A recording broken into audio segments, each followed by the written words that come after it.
Halo, perkenalkan nama saya Lydia Christina Situmorang.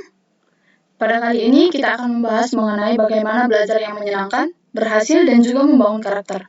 Nah, sebelumnya tugas ini saya selesaikan untuk memenuhi mata kuliah psikologi pendidikan.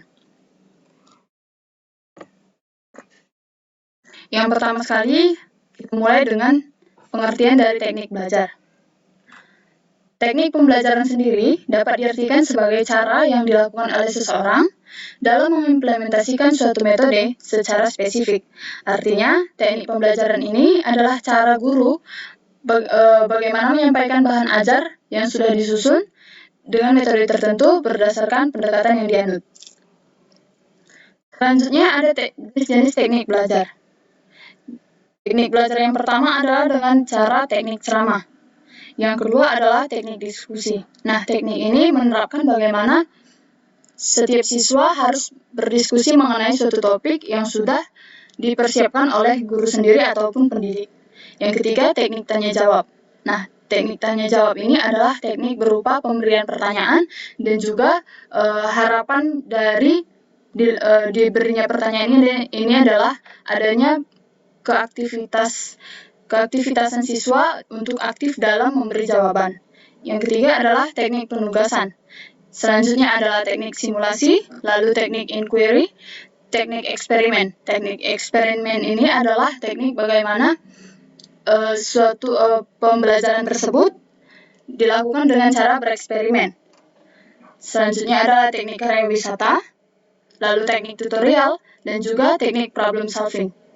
Nah, selanjutnya ternyata ada beberapa faktor yang dapat mempengaruhi suksesnya pembelajaran tersebut. Yang pertama adalah materi yang hendak dipelajari. Nah, materi yang hendak dipelajari dalam hal ini adalah materi yang sudah dipersiapkan, ada kalanya harus dipelajari oleh pendidik terlebih dahulu. Agar ketika diberikan kepada siswa dapat dengan mudah mengerti dari materi yang diberikan oleh pendidik sendiri. Yang kedua adalah faktor instrumental, yang ketiga kondisi individu sendiri, dan yang keempat adalah proses pembelajaran. Proses pembelajaran ini juga melibatkan pendidik untuk suksesnya pemberian materi yang diberikan kepada siswa. Selanjutnya adalah ada upaya-upaya yang dapat dilakukan agar bisa mendukung kesuksesan dari belajar. Yang pertama adalah suasana belajar yang nyaman. Nah, dengan adanya suasana belajar yang nyaman, maka siswa juga nyaman dalam mendengarkan materi yang diberikan sehingga proses pembelajaran dapat berjalan dengan lancar. Yang kedua adalah merangkum pokok pembelajaran. Dalam melakukan belajar mengajar, ada baiknya untuk merangkum pokok-pokok pembelajaran agar siswa juga dapat menyimpulkan pembelajaran ataupun materi yang sudah diberikan oleh pendidik sendiri. Dan yang ketiga adalah belajar bersama. Selanjutnya ada metode yang harus dipersiapkan, yaitu metode mempersingkat atau memodifikasi menyerupai nama sesuatu. Nah, fungsi dari mempersingkat atau memodifikasi menyerupai nama sesuatu ini adalah untuk membantu siswa dalam berpikir secara tingkat tinggi untuk melatih dari kreativitasnya ataupun melatih daya nalar setiap siswa. Selanjutnya adalah belajar dengan praktik, seperti yang sudah dijelaskan sebelumnya. Nah, ketika sudah diberikan materi, lalu diberikan juga praktik, akan mempengaruhi kesuksesan belajar setiap siswa. Mengapa demikian? Karena ketika pendidik memberikan materinya, lalu dilakukan dengan praktik, maka siswa akan lebih mudah untuk memahami ataupun cara bernalar siswa akan lebih dapat untuk memahami materi tersebut.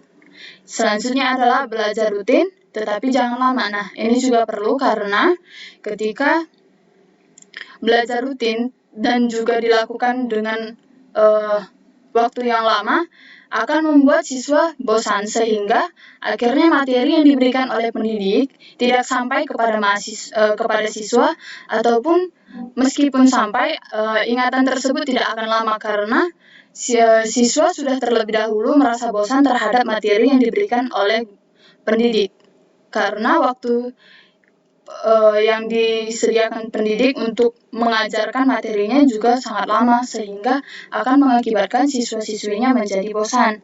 Dan yang terakhir adalah cara mengerti bukan menghafal. Nah, ini juga perlu bagaimana cara siswa itu harus memahami suatu materi bukan berarti menghafal suatu materi.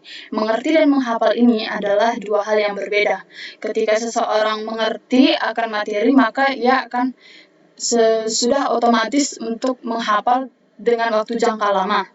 Dibanding teknik dari menghafal. Ketika siswa itu hanya menghafal saja tetapi tidak memahami materi tersebut, maka materi itu akan tetap berada di ingatannya dengan jangka waktu yang cepat, tidak selama ketika siswa tersebut memahami materi yang sudah diberikan oleh pendidik.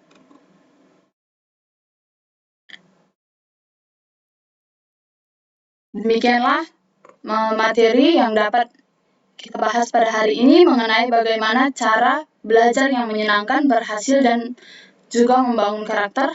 Jika saya ada salah kata, saya mohon maaf. Terima kasih.